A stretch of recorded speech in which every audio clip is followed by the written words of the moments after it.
What is this? What are we doing? I don't know. What's happening right now? Yeah. Yeah. All right. That is how you open up a show. We are here. What's going on? I'm Alex. This is Jesse. I'm Jesse. You're Jesse. Alex. You're excited to be Jesse today. I'm excited. I'm excited to be me today. So we're here. This is Sideshow's New York Con. This is our first desk show of the week. This is going to be awesome. We had a great time early. You got to do the booth tour. I did. You got to do that the was crazy. That was your first ever booth tour. Were you nervous? I was so nervous. Were you afraid to break things? You know what? That was actually my #1 fear because I am clumsy. Yeah. I'm a very clumsy person. Yeah. So I was terrified, but I didn't break anything. So it's all good. Jesse did not break anything. I've never broken anything either, surprisingly, because I've got big feet. But anyways, so we're here. We have a whole agenda for you today. Starting off, we're going to be talking about some of the giveaways that we had earlier and some of the giveaways that are upcoming and that are currently live right now. Jesse's going to take us through those in a bit. We have trivia. Everyone loves trivia. I love trivia. I love trivia. I'm terrible at trivia. You make the trivia, and it's always so difficult for me. And then we have some of the daily deals. We got to go over some of these daily deals because they're kind of crazy. Some of these deals are a little too crazy for me because I get jealous that other people get them, and I don't. And that's fine. That's fine. Anyways. Absolutely. No. I'm not going to cry on camera because everyone gets better stuff than me. It's true. The daily deals, though, really have been absolutely insane. Yeah. Like with this event. Too much for me. It is. Yeah. It's overwhelming. All right. It's absolutely overwhelming. That's fine. Well, you get to enjoy it. I don't get to enjoy it as much as you do. So congratulations to everyone who's going to take advantage of those deals. Then we're going to go over what was in the booth, which you had a first-hand look at, obviously. I did, and it was incredible. Seeing everything in person is absolutely amazing. Yeah. It really is. And I heard you brought a really, really big backpack to not steal that Geralt of Rivia. No, not at all. Absolutely. Not at all. That'll still be there.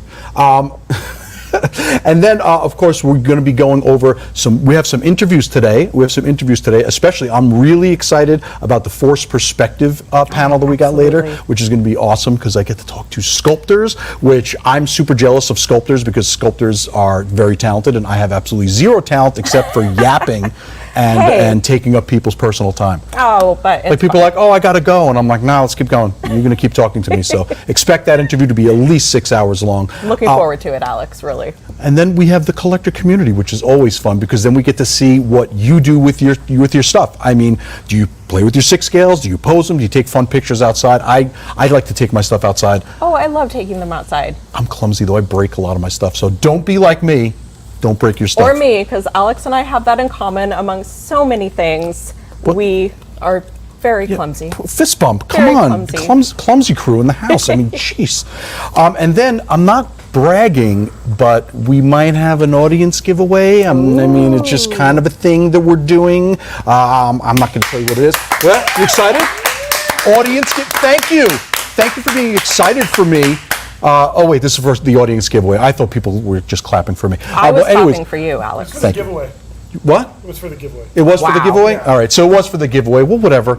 The gift that keeps on giving is a giveaway. I don't know. Just trust me on this. But anyways, so before I send it over to you to talk about our giveaways that have just passed and that are continuing on today, let's take a look at the Riva 6-scale figure by Hot Toys. Ooh.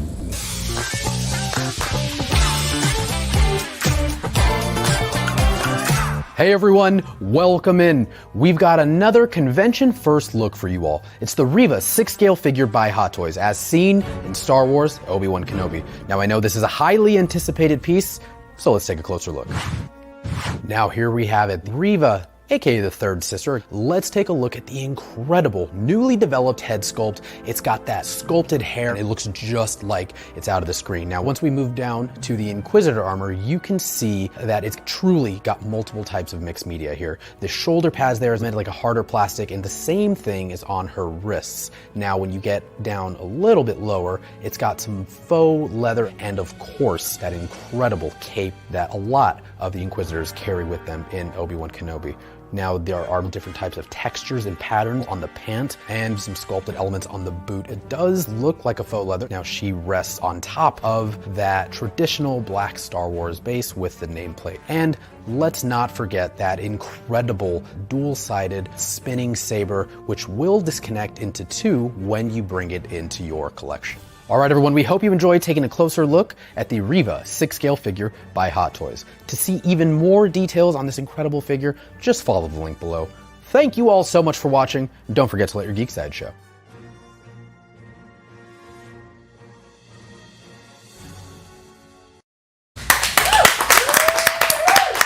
Amazing. That figure, the face on that, I feel the anger. That is insane. I feel the anger. That was like a day one pre-order. Was it? Yeah, that was does a day not one. surprise me at all. Just based on the face. Forget about the saber. Forget about the outfit. Forget about all the cool poses. I can't wait to do all that parkour. That awesome parkour poses. Are we going to do some parkour while I'm out here? Yeah, we're gonna do some Together? parkour. We're gonna We won't break watch anything, Riva though. do the parkour, and Okay. we're gonna do the parkour just to do it. Later. So, all right, I gotta stretch. Jesse's putting me on blast. All right, so we gotta do that. But anyways, yeah, so definitely check out that Riva because unbelievable. So Beautiful. Jesse, I want you to take us through DOS giveaways, all the giveaways that we had just passed, and the ones that are continuing on today.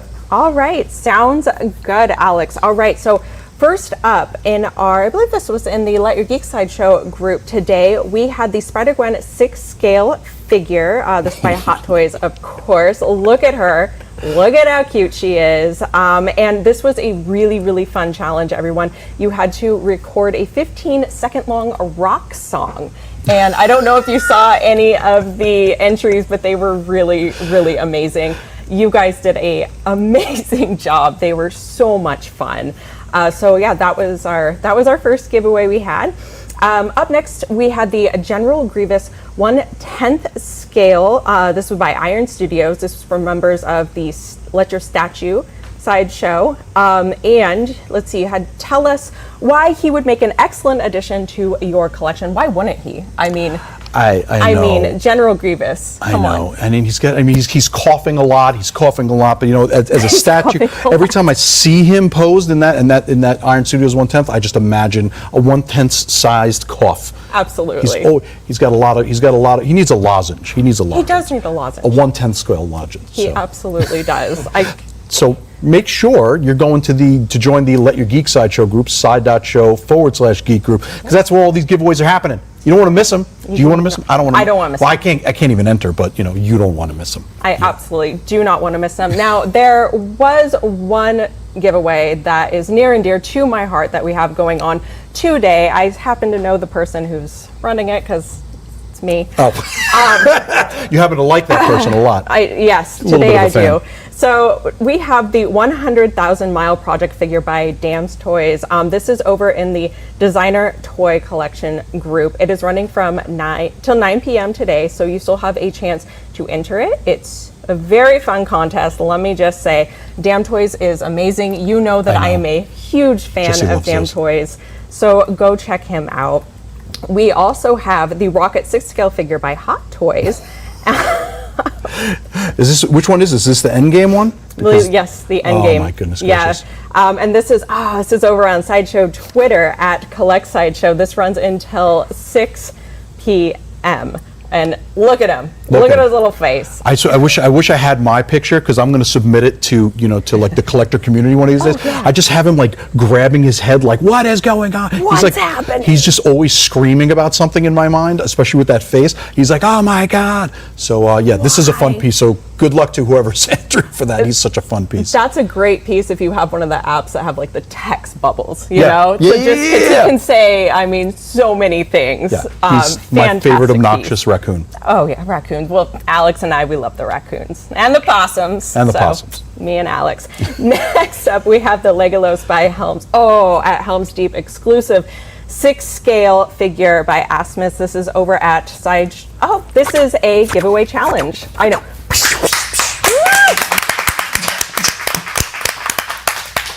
Giveaway challenge, everyone. You're going to want to head over to sideshow.live, enter the code Archer. It runs until 6 p.m., so you still have plenty of time to enter that. Get a bullseye on it, you Get know, a or bullseye. something, or like, I don't know. Yeah, do something. Nail some orcs in the head with, I don't know. Just That should have been the challenge. Find an orc. find an orc. Nail them in the head. They're everywhere now. Yeah, I know. It's ridiculous. It's ridiculous. And last up, we have the Optimus Prime. Chef's kiss to this Optimus Prime. Premium scale figure by 3-0 for those registered. All you have to do for this is register. That's all you got to do. Side.show/NYCon. This runs until 11:59 p.m. tonight. If you're not registered, go register.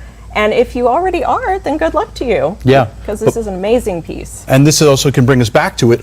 Go to side.show/NYCon, register, because if you don't get it this one, there's going to be another giveaway another day, another giveaway the next day, but only to those that have registered. It goes right to your email. Yeah. So that's make sure you register. So many giveaways. So many giveaways, always. All right. So we are going to be rolling in to some trivia. Oh, it's that time. Is it time for trivia?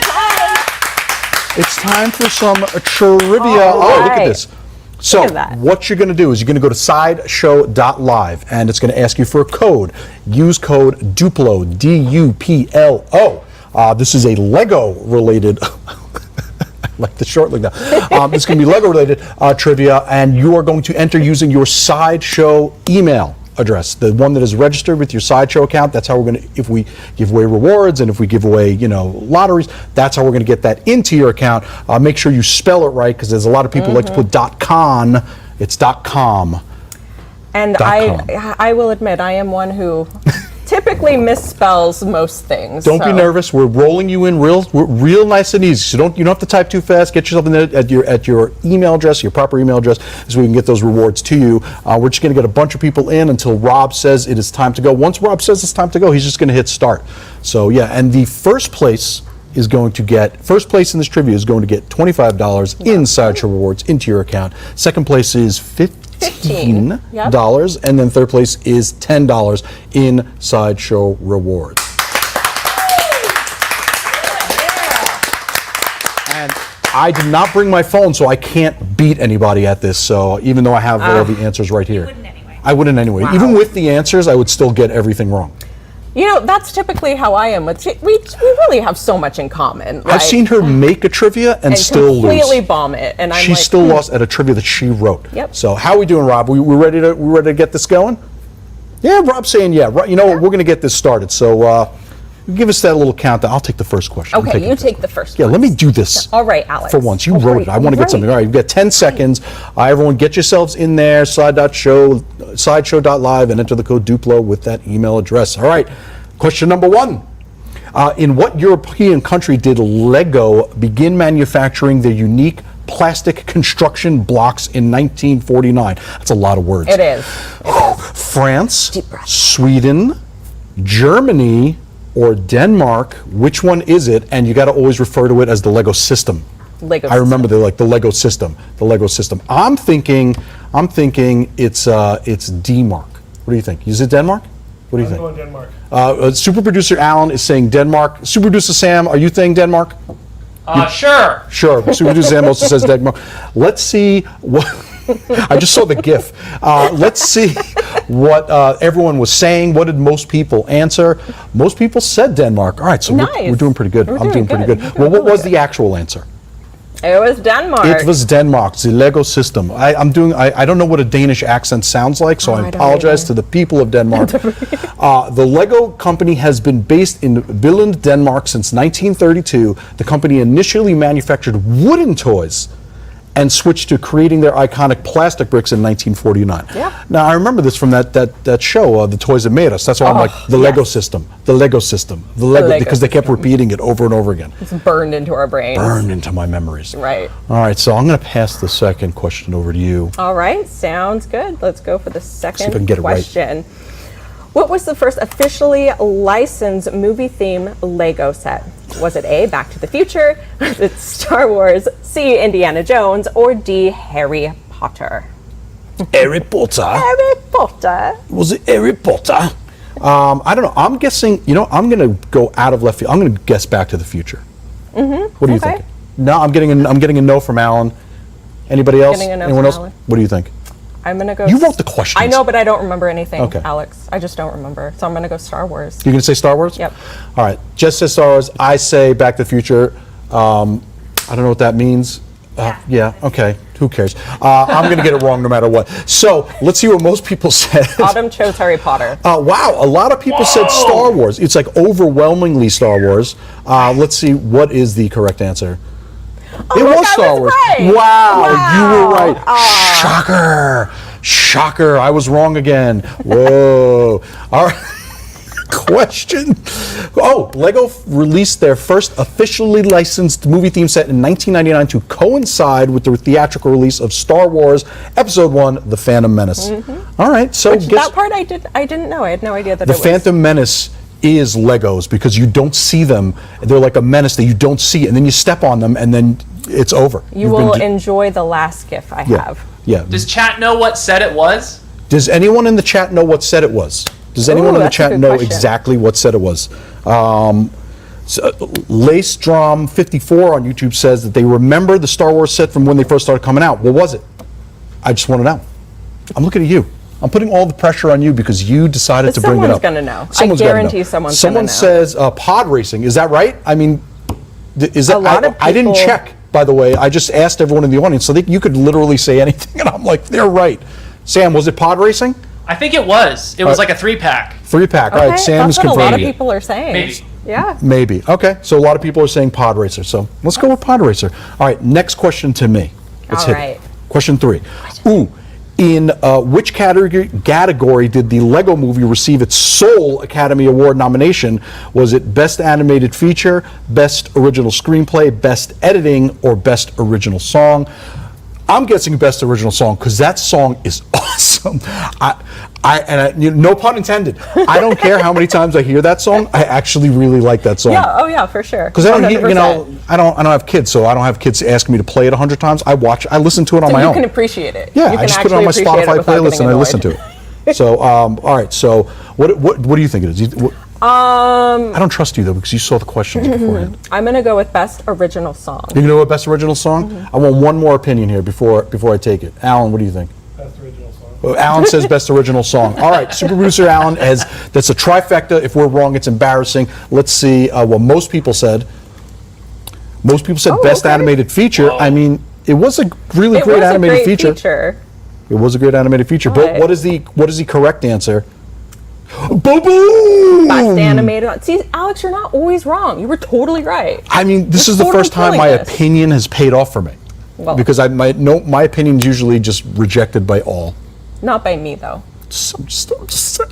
Okay. The Lego Movie 2014, that was in 2014. That was in 2014? Right? Isn't that nuts?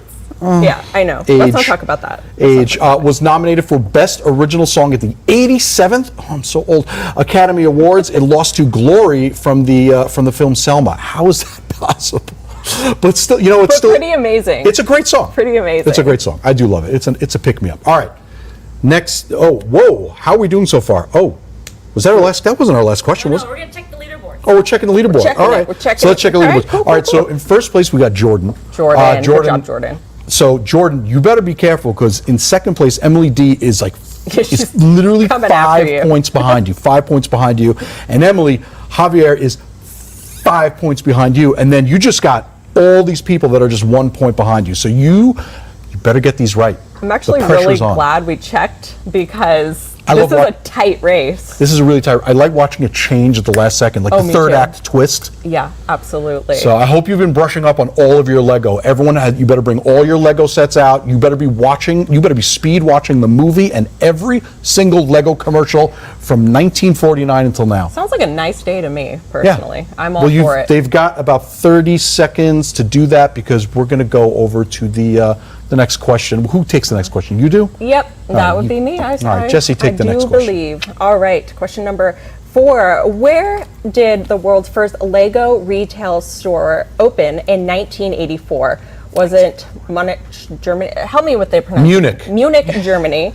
Sydney, Australia. Help me with pronunciation again. Billund? Billund, Denmark, or Paris, France? Paris or Paris. Okay, we all know I sometimes can't pronounce things well, and that's fine. I'm fine with that. Have you gone to pronounce it? I do Munich, huh? I do other things, you know, relatively I just decently. want to point something out. So you said Munich. Totally cool. I just want to say shout out to super producer Rob, who pronounced Janeway Ganaway. He added letters, he added syllables. Shout out to Rob. Can't see him bowing.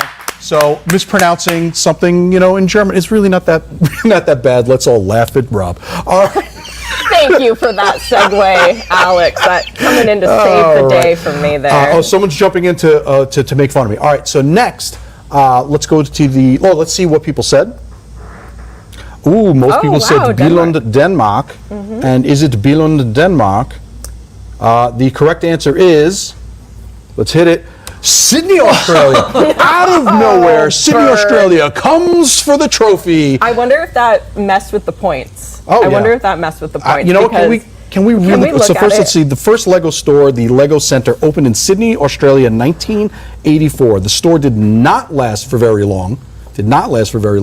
Shuttering in the early 90s. It didn't last long at all. Australia would not see the opening of another Lego retail store until 2019. So, I mean, does a failed opening count as an opening? I don't know. I guess it does. I guess it shouldn't, but I guess it All does right, in the fine. world of Lego. Well, real quick, let's see how that question shook it Yeah, up. I want to see. Let's see the leaderboard real quick, see if it shook it up. Javier, look at that. Oh, Javier's in number Went one from now. 3 to 1. That's what I That's said. right. You got to be careful. They come for you. That shook They're things nipping up. at your heels. And look at Yep. that. Just one question flipped everything. Because now we got Luis Ed in second place, and with a lead, and Joshie B in third place with the lead. So this is pretty good. We just flipped the script Yep, on we so just many people. completely flipped it. All right. Nice. All right. Well, we are on the last question here. Final.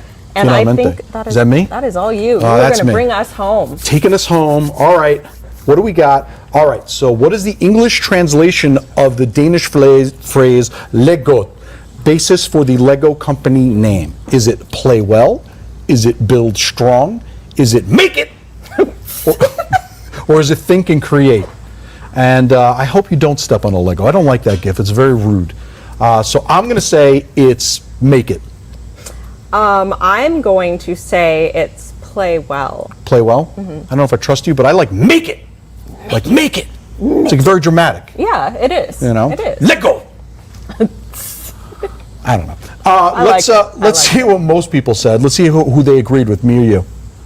So, oh wow, most people said play well. It's almost even. It's almost no, complete. build strong is number one with a very close second being, and make it is like the last place. So clearly everyone knows not to trust my terrible answers. Let's see what was the right answer? What was the right answer for this? Play well. Play well. The second place choice. All right, let's see this. Nice. Is there show notes on this?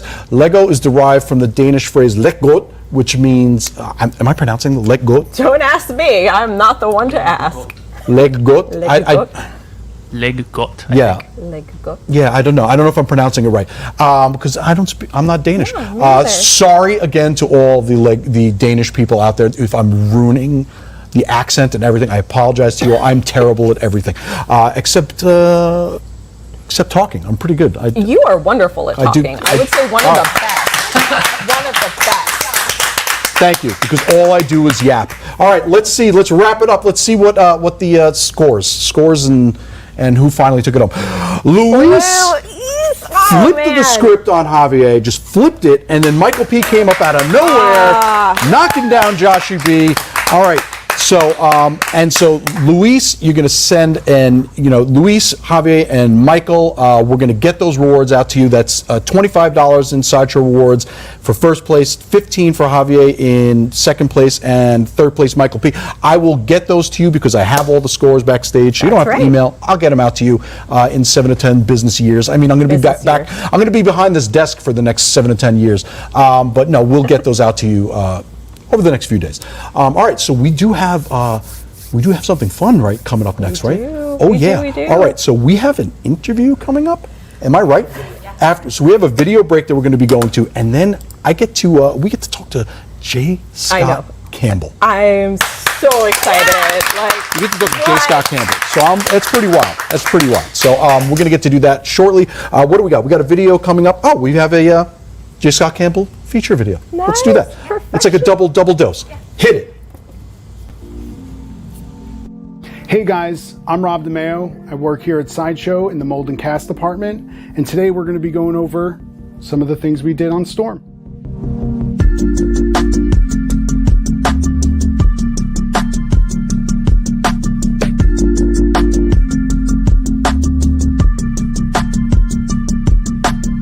When we get the 3D prints, the process of our team here in Mold and Cast is we go through and sand out the seam lines so that the prototypes, the paints, and the tooling copy all look perfect. One of the more difficult pieces on Storm happened to be her base. It's relatively large. You tend to get air trapped within that center section of the vortex, and the outer pieces flex outward. Basically, you have to try to get your hand underneath to release that vacuum that the silicone has with the casting. We needed 5 people to hold open the mold so that one person can get their hand under and use their force to get that airflow to pop through, slide the piece out of the silicone.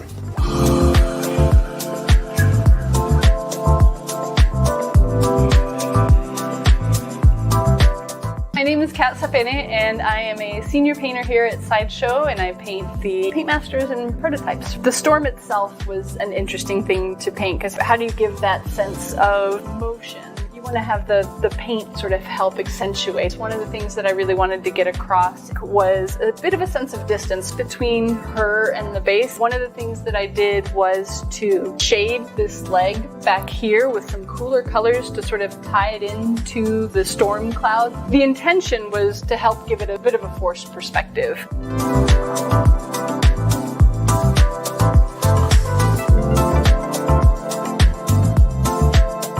Hi, I'm Esther Scandunas. I'm the costume fabrication artist. Our Storm is considered a mixed media. Most of it is sculpt, but there is also fabric element to it. I sourced the fabric. I figured out what tone of silver the paint department was going to use for her costume.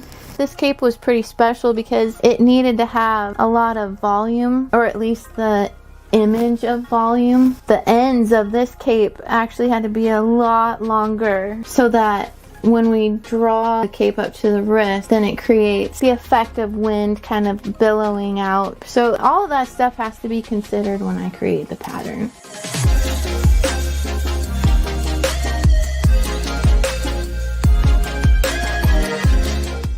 Hi, I am Jennifer Garrett. I am the graphic arts manager. So for Storm's packaging, we like to think of it as an extension of the product and an extension of the character. For Storm, you have this powerful female character, and we want you to feel that experience when you're receiving this item and unboxing and are wowed by the artwork of this piece. So we've incorporated elements of lightning and rain in the background, just so you get that feeling of the character in the extension of the packaging. We've started off with a photographic element as the focus point for the front of the package, and we've done a little stylization so it flows with the background, kind of highlighting this movement of her power. So we've kind of taken those two colors with the blue, bright white, and then contrasting that with a little highlights of yellow. Bringing it all together is an exciting process to see everything from start to finish.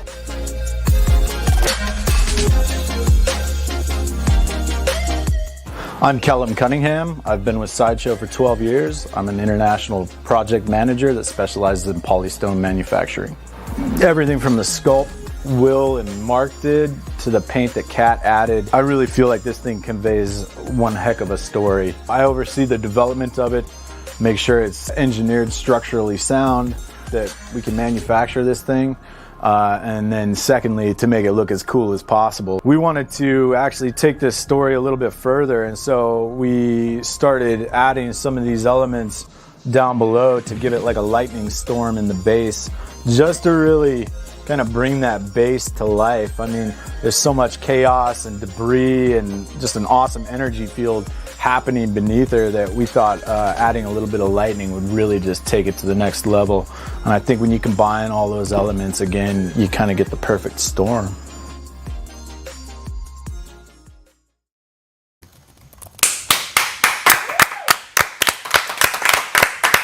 So I made a mistake. I was reading the notes and I was jumping to the wrong video, but that was an awesome feature on our Storm PF, which a lot of people don't get to see or hear from a lot of the people behind the scenes on some of these pieces. So that is always fun.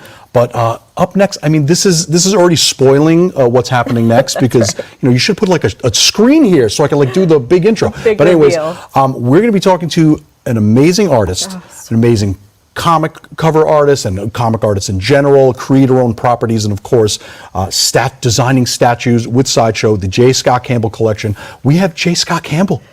What? That's insane. Yeah. What's going on? Oh my gosh, hello. Good to see you.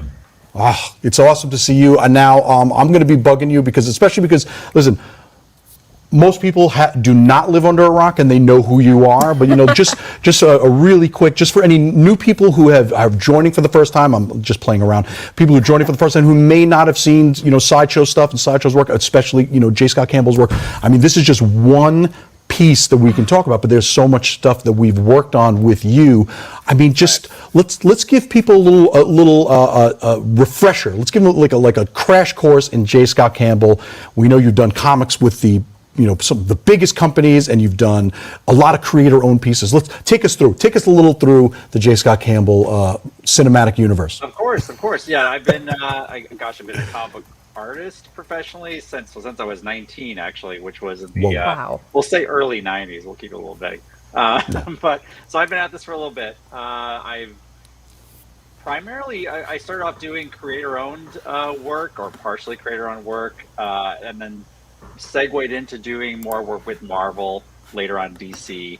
And my Marvel work, I think, sort of segued into my working with Sideshow. The first statues I ever did with Sideshow were Spider-Man based. I had created quite a following, or maybe I guess a mini following for how I depicted like Mary Jane and Black Cat, as well as Spider-Man. But I think the Spidey ladies kind of became a thing where people associated me with those. So those were my first statues I did with Sideshow. It was Mary Jane, Gwen Stacy. We did do a Spider-Man, and then closed out that series with a Black Cat. So that was a nice run of statues, and we took that momentum and then segued into my IP, which is my take on public domain fairy tale characters, which is, as you can see right there, the latest is the Evil Queen, which is fun because that's our first villain we've done in the line. Most of them have been sort of in the heroine princessy sort of vibe.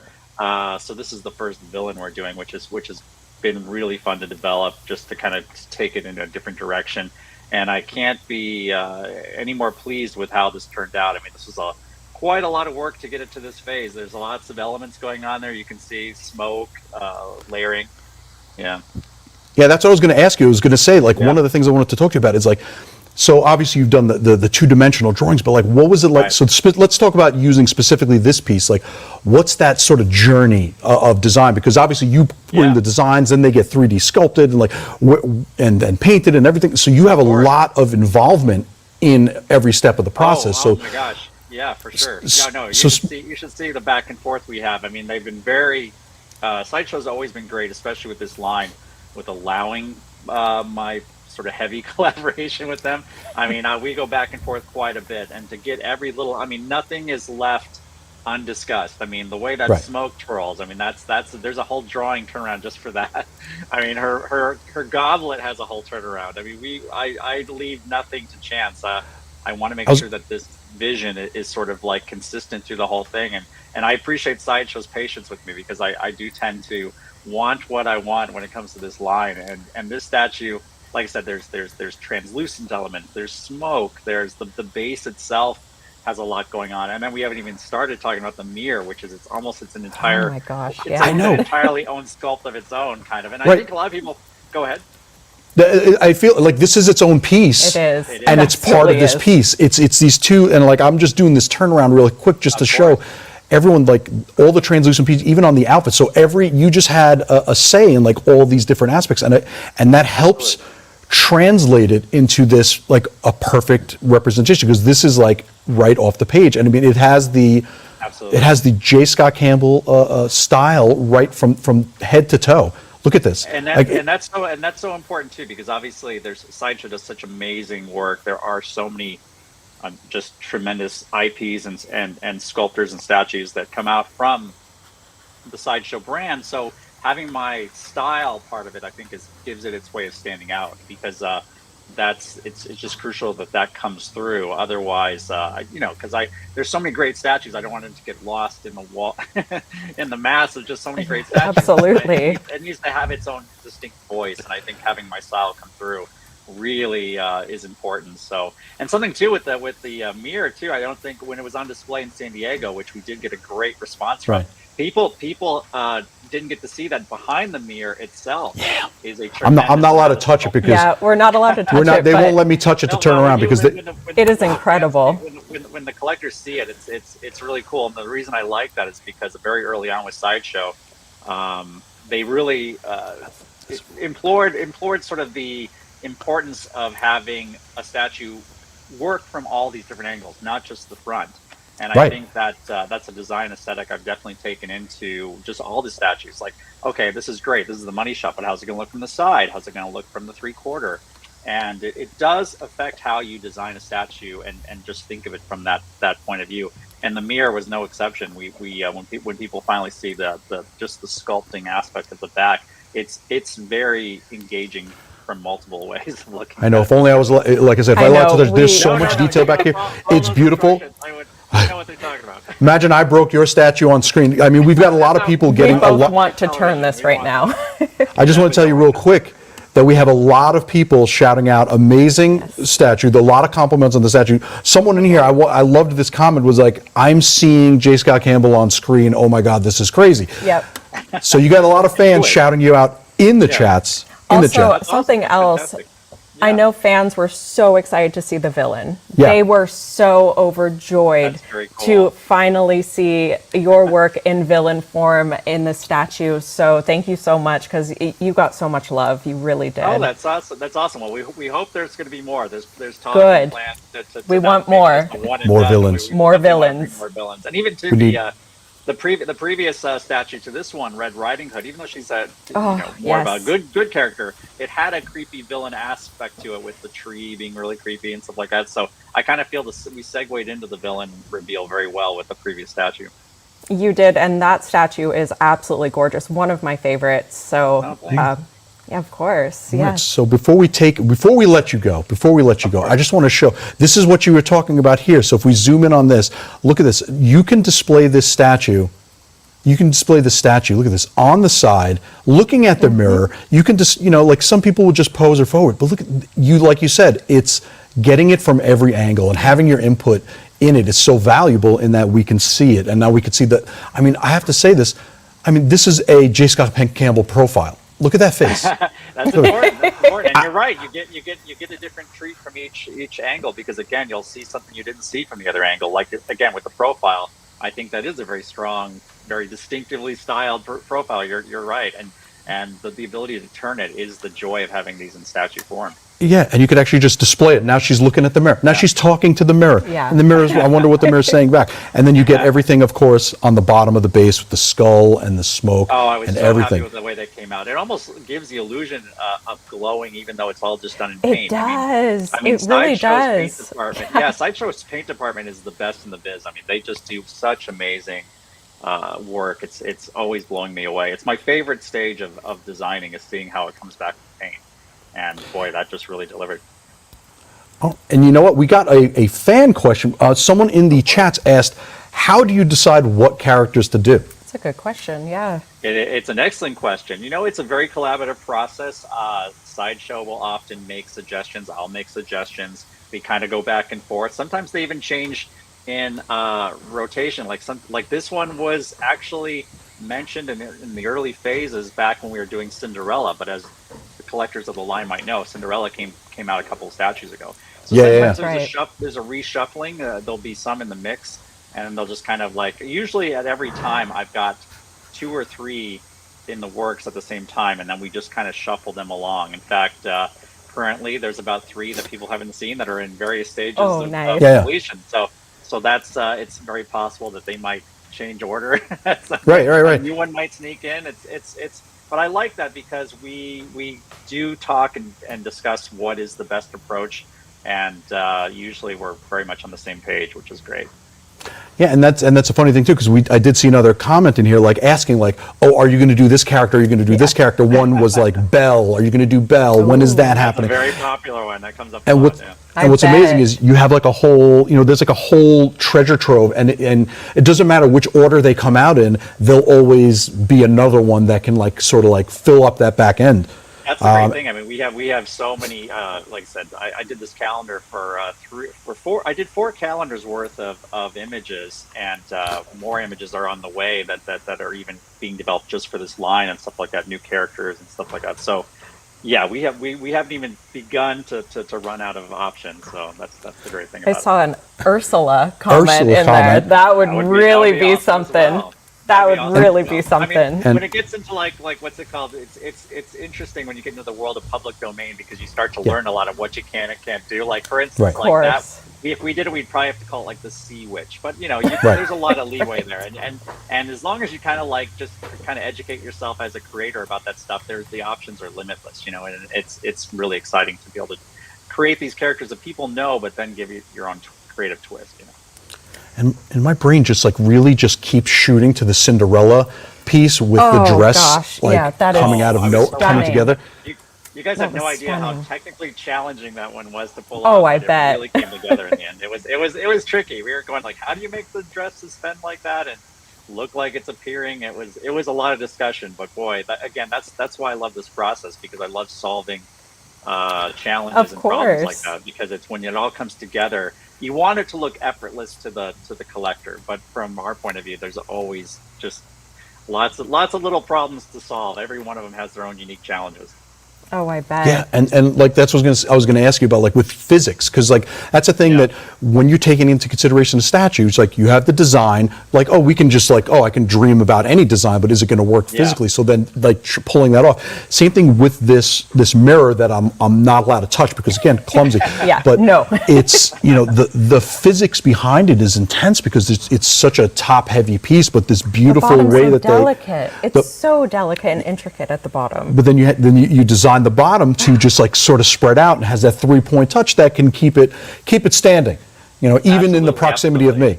This should this is double jeopardy right now. You guys are doing great. You guys are nailing this. No, but like that's with the physics aspect, and also too movement is a big one too. I mean, we were just watching. I loved watching that Storm piece on the X-Men Storm one. Another great example of just. Sideshow is so good at depicting motion, physics, smoke, fire, and I love getting those elements into the designs as much as possible. Anytime we can get a sense of movement or motion, I think that's really where Sideshow really shines, because you guys do it so well. So to like I said, I'm always looking for opportunities. I mean, these are meant to be sexy statues, pin-up-y, but I want them to work on multiple levels and have other depth and interest, and I think that's why the appeal for these statues is pretty broad. I mean, I think people really do like the fantasy elements and all of just all the little touches that bring it all together. And her face. We keep seeing comments about it. That again. A lot of love coming through the comments. We also just got another question. Do you consider mixed media or light up effects sometimes, or is that because you got a lot of challenges to attack, what about like... For sure. And I think a lot of the technology in the last, decade, just with LEDs and how small they can get, stuff like that, we have had discussions about that. And hopefully you'll see advancements in the statues with this line using that kind of technology in the future. I can't say just yet what will come to the surface, but that has been discussed. And I've, of course, been a big fan of any time visual effect can be added in.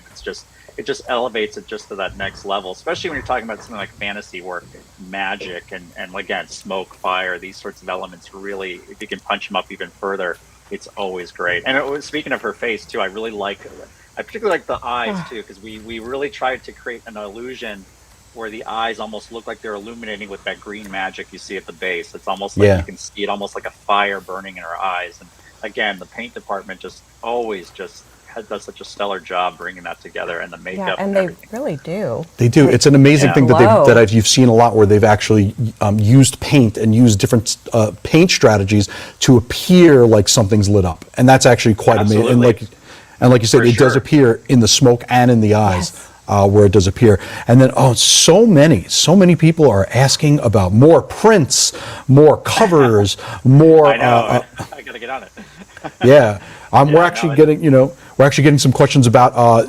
Do you intend to, do you have any male characters that you intend to do versions of? That's an interesting question. Yeah, I do actually. I mean, that's one of the. I have a plan to reapproach this line. I kind of took my eye off it a bit. I was doing Marvel stuff for a few years while developing the statue line, and a lot of my ideas have yet to really come out that in the last few years because I've kind of been splitting my efforts. But I'm circling back to this, and yeah, that's definitely one of the approaches I have. I have a multi-tiered rollout for the next few years of reintroducing this line in the art and print format, and I think people who are looking for those sorts of things will be very excited where we're going with that. So, for sure. That's awesome. Yeah, and listen, if the audience has proven anything, if the comments have proven anything, is everyone just rabid to see what's up next? They are very excited. They're rabid for literally everything. So, great. Well, hey, I love the audience. You guys are such great collectors, and I'm so happy to be a part of that. So, well, thank you. Yeah, thank you so much. Thank you for what you're doing, and keep doing it. Please. All right, we're being demanding now. And we want more villains. Yes, I agree. All the villains. Well, thank you so much for taking some time with us. Thank you so much. We'd love to have you. All right, and we'll speak to you again soon with the next one. I hope so. With the next one. I want all the inside information. Email me directly. I want all the inside track. Not like I work here. All right. Thank you so much. Have a good one. You too. Take care. Thank you. So, wow. Oh my gosh. That was pretty awesome. That was Are you jealous? incredible. I am very jealous. So, anyways, so that was awesome. We got to speak to J. Scott Campbell. I got the statue in front of me. I'm really nervous. So while they take this down so I can move and not be afraid, let's take a look at another video. This is the Grand Inquisitor 6 scale by Hot Toys. All right. Let's take a look.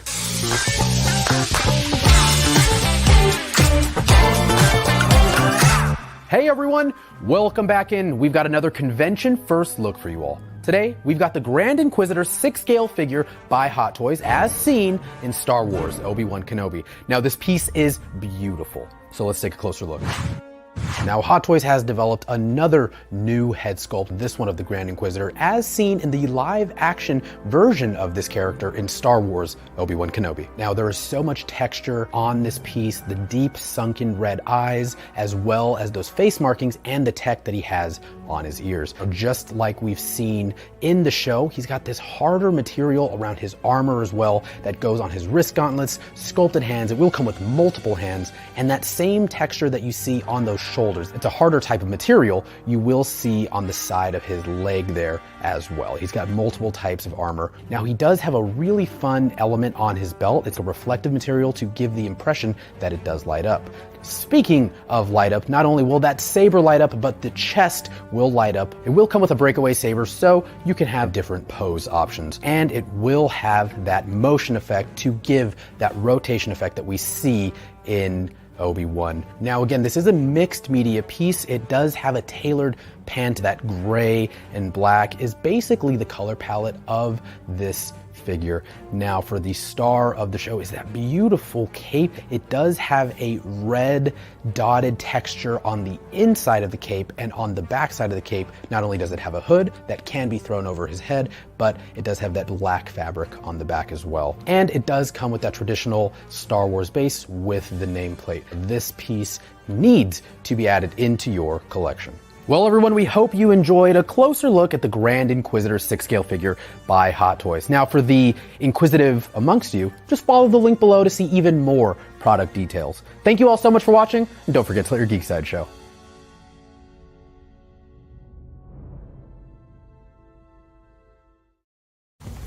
We got to talk to J. Scott Campbell. That was so awesome. Thank you again, J. Scott Campbell. That was awesome. Thank you so much. I got to that talk was to that was so Campbell. special. Yeah. I'm so thankful I was here to be able to speak with you. So thank you again so much. Appreciate you.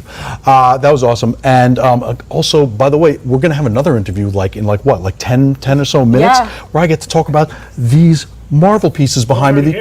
Will's over here. Will! Woo! Can't see him, but you'll see him in a second. But I get to talk about that shortly. But first, let's go over some things that happened in the booth. What happened in the booth? You did a little booth tour. You saw some stuff. What was one of your favorites? Well, we all listen. More new people might be joining that weren't here for the booth tour, which, by the way, I just want to remind everyone, tomorrow we will have another version of the booth tour.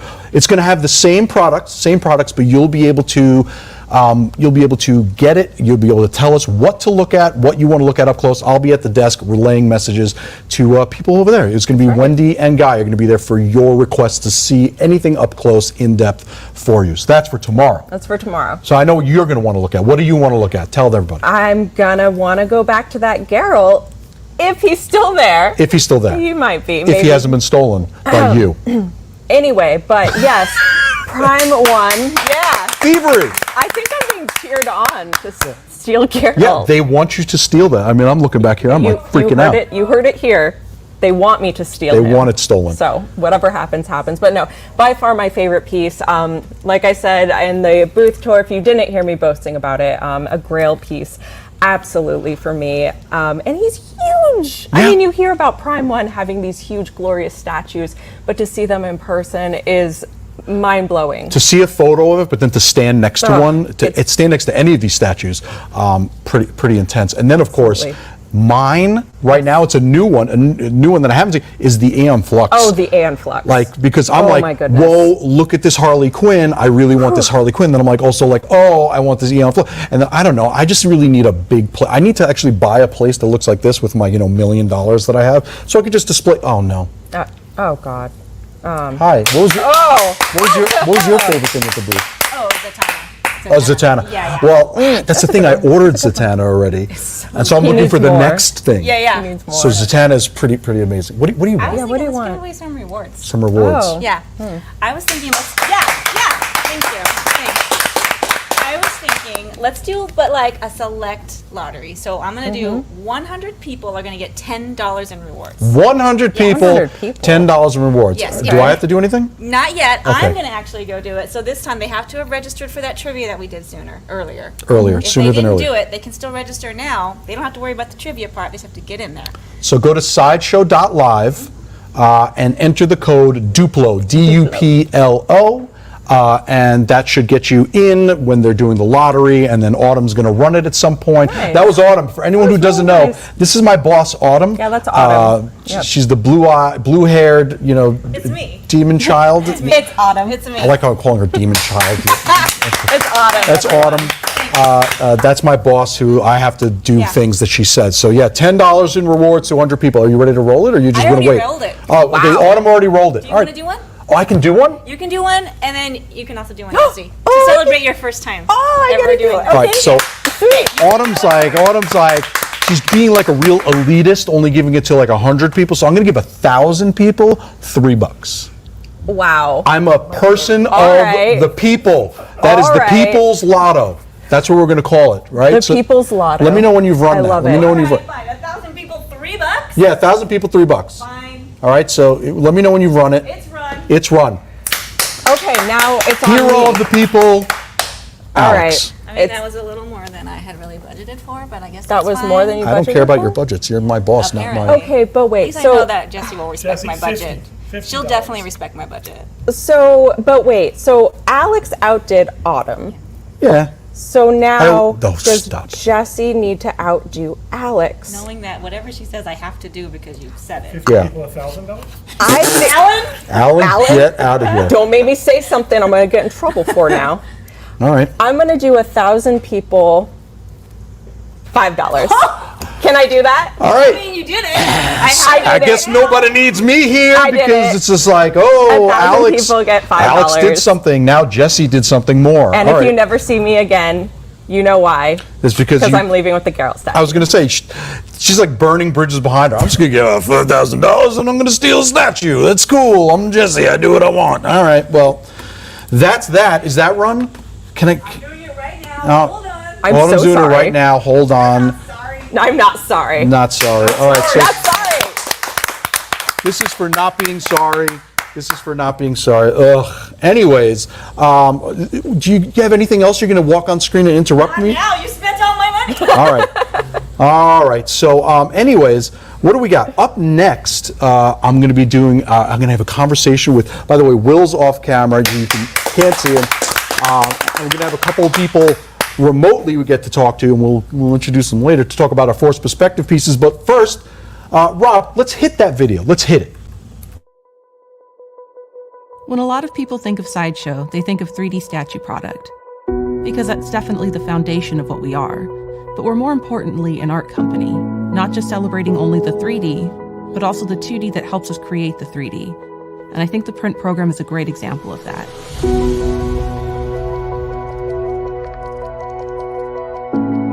Creating our products and our statues, we would generate concept art to figure out the poses, the costume, the story that we wanted to convey, and it would all be done in 2D. We would use it for promotional artwork or box artwork, but we thought to ourselves, there's another way for us to really celebrate this art and offer it in a higher quality as a standalone piece, because some of this art was good enough to be celebrated that way. Collectors really responded to that 2D representation of these characters. They loved the art as much as they loved the statues. And so we wanted to take that idea and expand it and do fine art presentations. They tie into the statues that we create, whether it's a direct representation or a direct pose or alludes to the similar pose but the same costuming. They give us a chance to explore the storytelling in a different way. For example, we have this Red Sonja where the statue shows she's slain this giant serpent. And in the art print, you see that giant serpent still well alive and sneaking up on her. You have this beautiful piece of art, you have an amazing statue, and you compare them together, make kind of an ultimate display and an ultimate experience. It's really important to make sure on the proofing process that you achieve the colors and the details that the artist actually envisioned for that specific image. We can print in different surfaces like metal and so many different papers in terms of like representing realistically what you see on the screen in terms of color into the paper. 10 years ago, that was not possible. Epson builds products to enable artists and producers of fine art to achieve their vision. That includes print heads and ink technology that really are class leading. We provide and work with Sideshow to create a system to make the entire package and the artwork that ends up on the wall as best as we believe it possibly can be. We work with a local framer and handpick all of our frames. We frame everything for Sideshow archivally. We use acid-free materials for the backing, the matting are acid-free, the tapes that we hinge the artwork is all archival. So it is going to protect the value of that artwork for the long term. We want people to be able to celebrate it and put it on their walls, and so by offering it framed, you can get this art and hang it on the wall as soon as you get it. That moment that the customer opens up the package, it needs to be something that they go, wow. We work with close to 50 different artists right now. We started with a tighter team, and as the program's grown, we really started branching out beyond just the in-house team. To be able to work with a wide range of artists and artistic styles and revisit certain characters and present them in another artist's view, it allows for a very unique and diverse presentation of licenses and characters.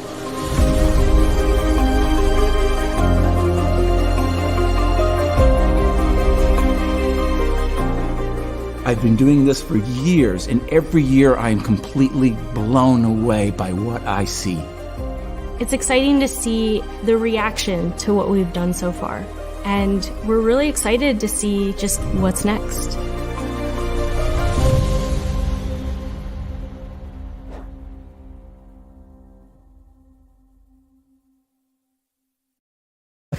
Whoa! I didn't see you there. What's going on? Alex here again.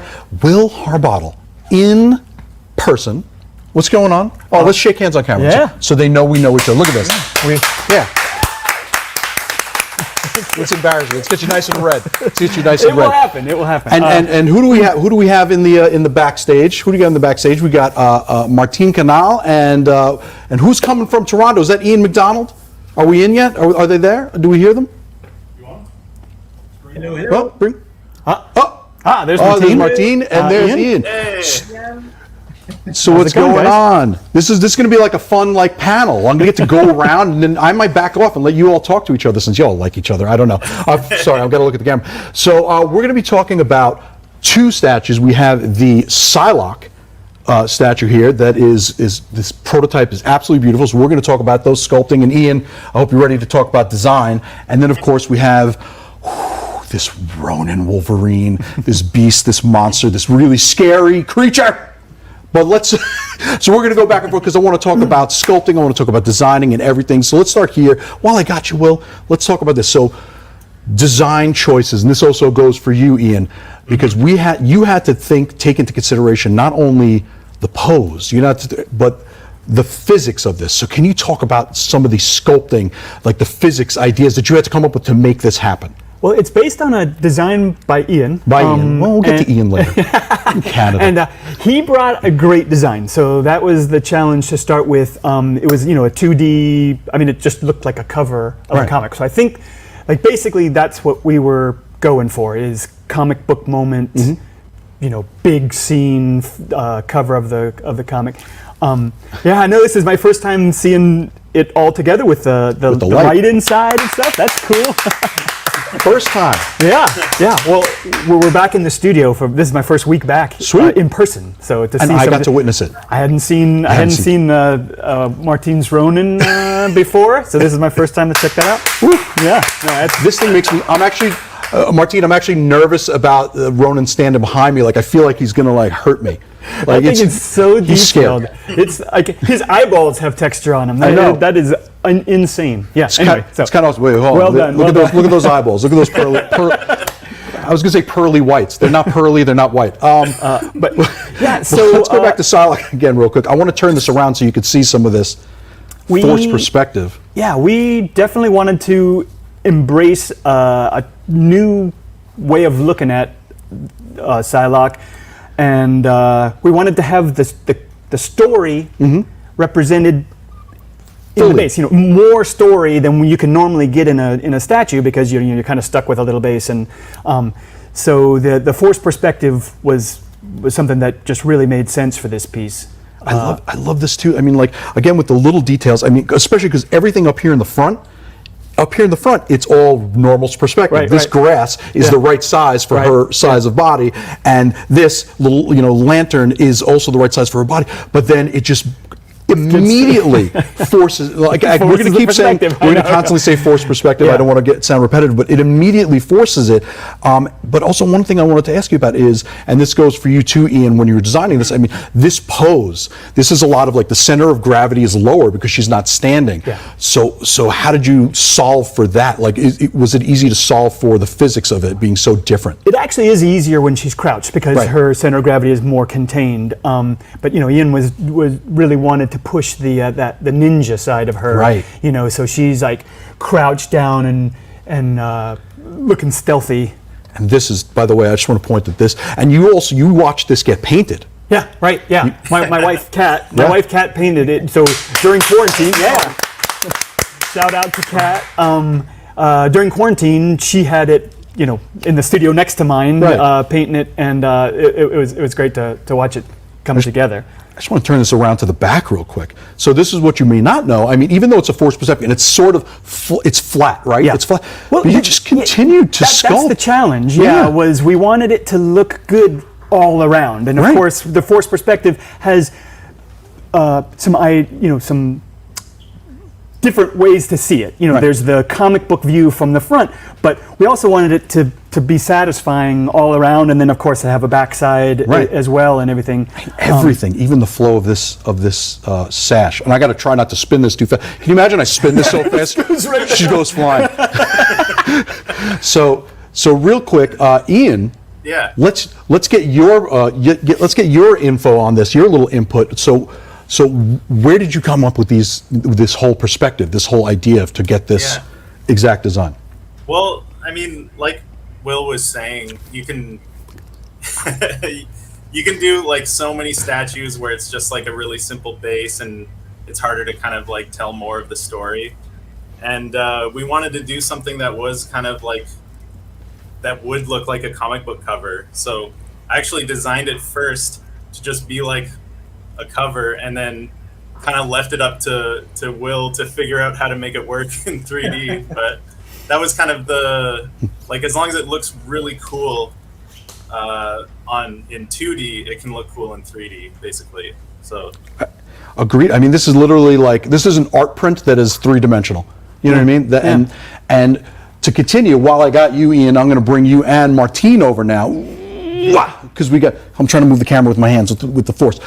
So now we have this force perspective, and this is done differently, right? This is not, this one has the flat 2D. This one is 3-dimensional yet still force perspective. So, Ian, I'm going to go to Martine for this first. I mean, Martine, are you crazy? This is amazing. This is also this is crazy.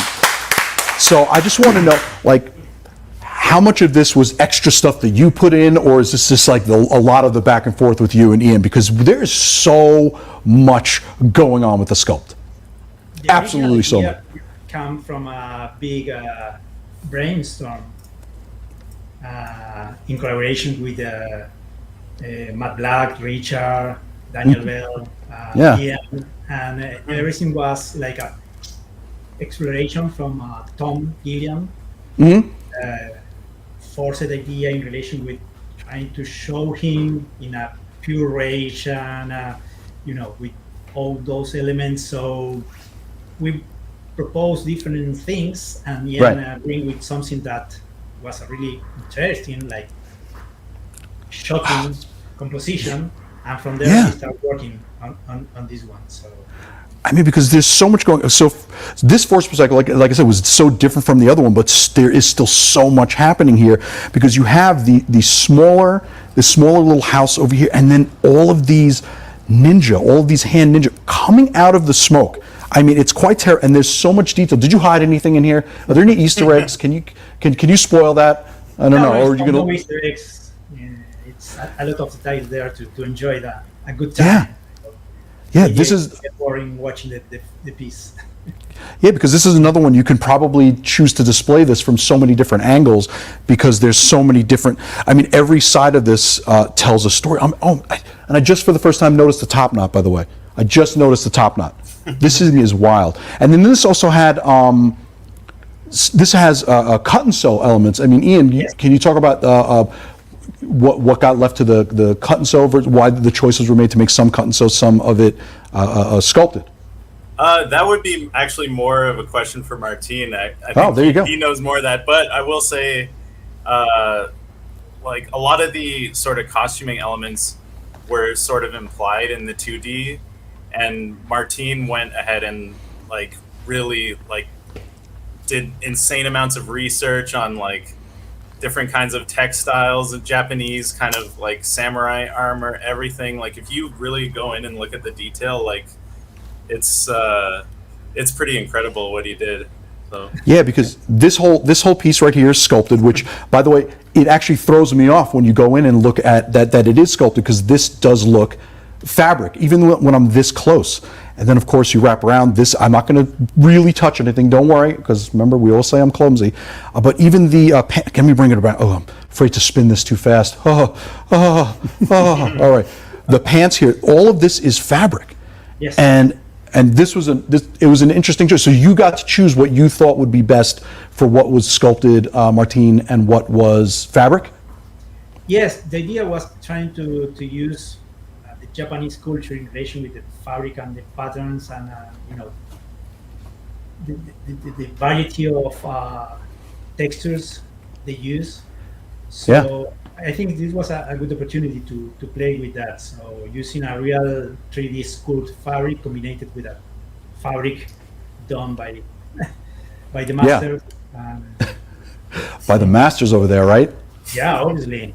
You need to be very good to apply nice folds and textures in 1/4 scale. This is not one size, so you need to keep that in mind when you play with the fabric. Shrinking it down. Yep. And this I just want to point real quick. The blade, the handle of the blade, I forget what that's called on a sword. Huh? Hilt. Man, why can't I think of the word hilt? You're on camera, you forget words. This is sculpted? This is all sculpted? It looks like actual rope. No, it's all sculpted. All right, perfect. Well, listen, I mean, just make me feel jealous that I can't even make like pencil drawings that look normal. And then I've got Ian, I got Will, I've got Martine here, just showing off as per usual. And unfortunately, we didn't get the painters. But I mean, Ian, were you there to see any of the painting, or Martine, were you there to input on a lot of the paint work as well? Well, I did some mock-up in ZBrush doing the polypaint, so Mm-hmm. give suggestion, and then the master, Bernie, Yeah. an outstanding job on the painting Yeah. and textures, and especially on the plates, playing with the matte and shiny surface. Like, I wonder if we can get this on camera, because you could see that right here, where some of it looks like almost like the shininess of the leather rubbed off.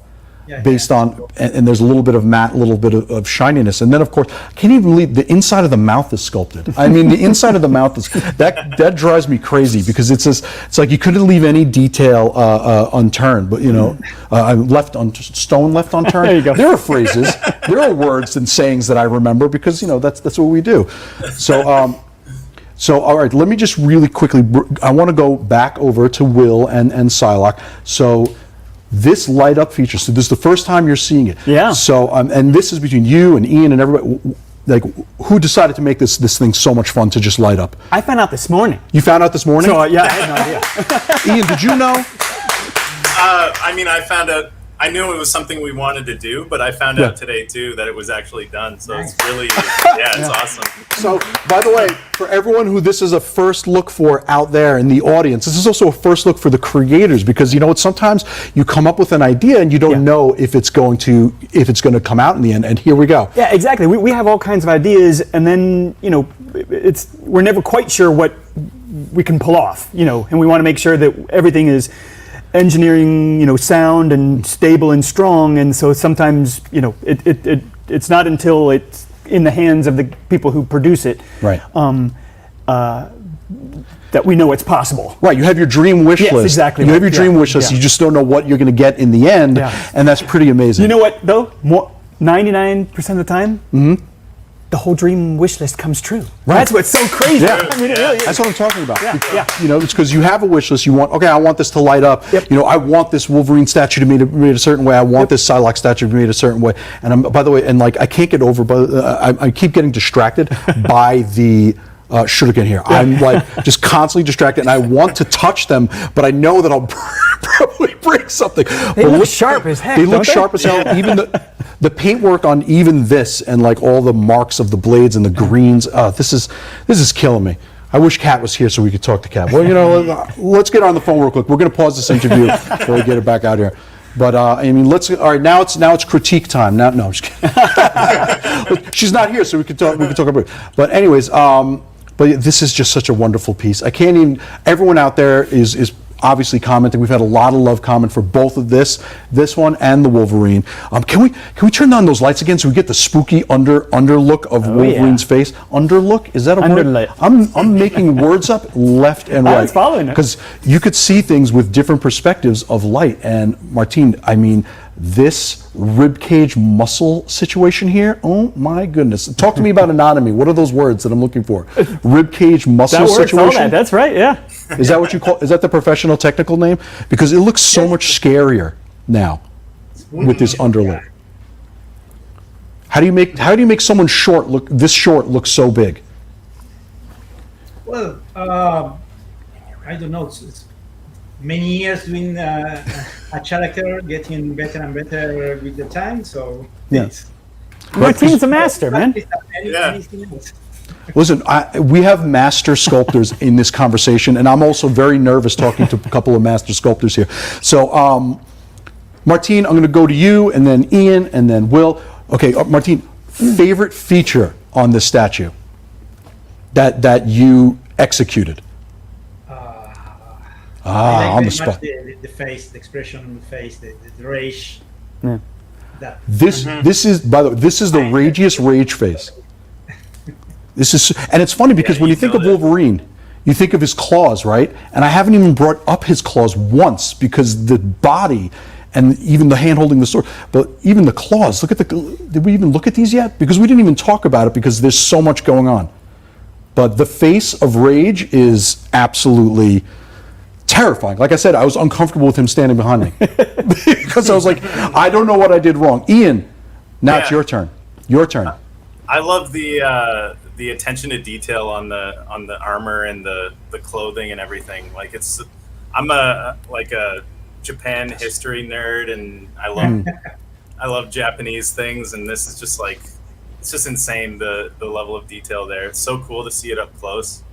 Right. But, yeah. And I'm glad that both of these forced perspective pieces, they take place in Japan, both of them. So it's like they belong to, they're both forced perspective, they both take place in Japan, they belong together. They look good together. And Wolverine and Psylocke, I mean, they're buds. We know that.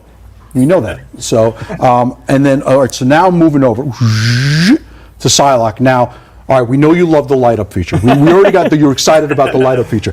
But now, what is your favorite part of this piece? Well, I love doing the female faces with Ian. Ian and I work together on basically every female face I've done in the last, I don't know, 7 years. And he brings out the best in the faces. I love that. But actually, one of my little detail favorite things is the moon texture. Is actually I got from NASA, the NASA website. That's actually the 3D, scan of the moon. That's what we made. That's what I made. That is? Oh wow! So we've got NASA accurate. We got NASA accurate. Hold on, and I just flatten. Just hold on, and now. And that's the backside of the moon, and that was the hardest part, to get the scan of the backside. To get a scan of the back, the dark side of the moon. Right, you never see it. Right. Yeah. But now I was going to just put the front side on the backside, but I was like, nah. You can't do that. That's so lame. So would you say you're a flat mooner? You're a flat mooner? Belong to the Flat Moon Society. Ian. Now I'm getting you had to be involved, so I'm gonna bug you. I'll say, I think it's Kat's paint job, like the atmospheric perspective she was able to do on the base itself, like how when you look at like the foreground, Psylocke and everything is very like punchy and detailed, and as you go back, it gets kind of like a little more knocked into the background, like desaturated and lighter, and that's really hard to do, and she nailed it. And there's actually frost on the roofs here. Roofs or is roofs? But there's frost on the roofs because obviously this is up in the hill. I mean, this is amazing. Oh wait, hold on. Again, I just want to say, and I'm going to give my input, even though no one asked. Please. One of my favorite things is also the face, because I mean, forget about everything else. Look at her eyebrows; they are on point. That's Kat. And the face is on point. But then the obviously the sculpt, the hair is one of my favorites because I always think of Psylocke as very kinetic.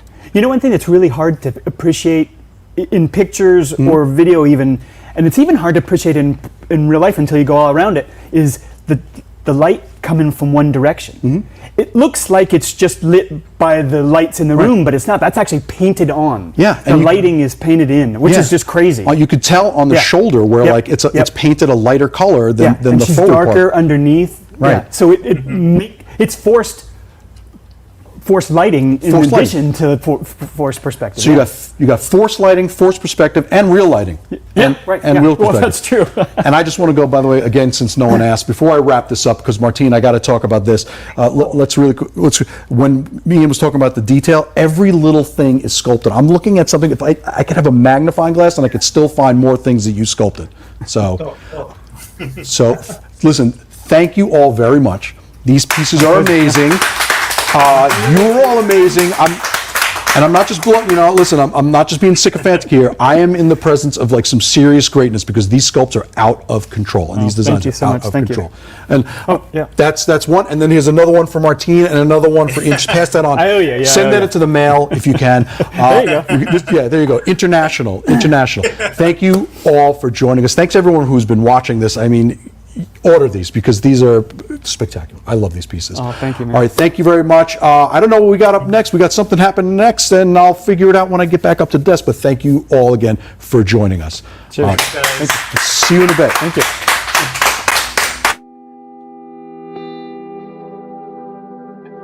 I've never differentiated myself as a person, as an artist. I just put them together because I want people to understand that artist is still a person.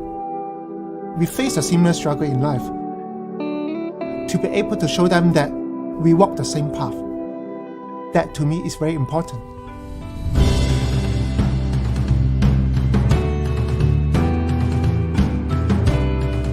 I've been drawing digitally for the past 20 years. Art has become so important to me. It is who I am. It's no longer work to me. On my weekdays, when I'm still in the studio, those are my weekends. Being able to bring something that I have in mind into life through a piece of art, to me that is magical.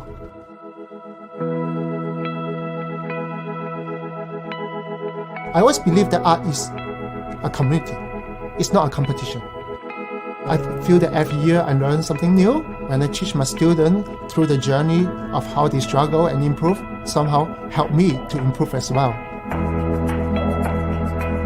It's not just about improving my art, but improving the way I deliver the message or the knowledge to them so that they can grow faster.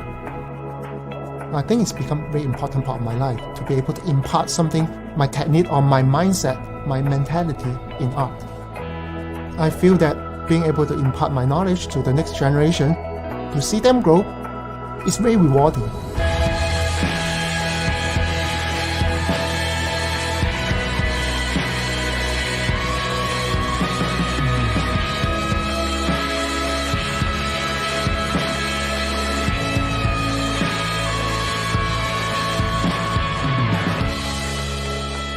My name is Stanley Atjam Lau.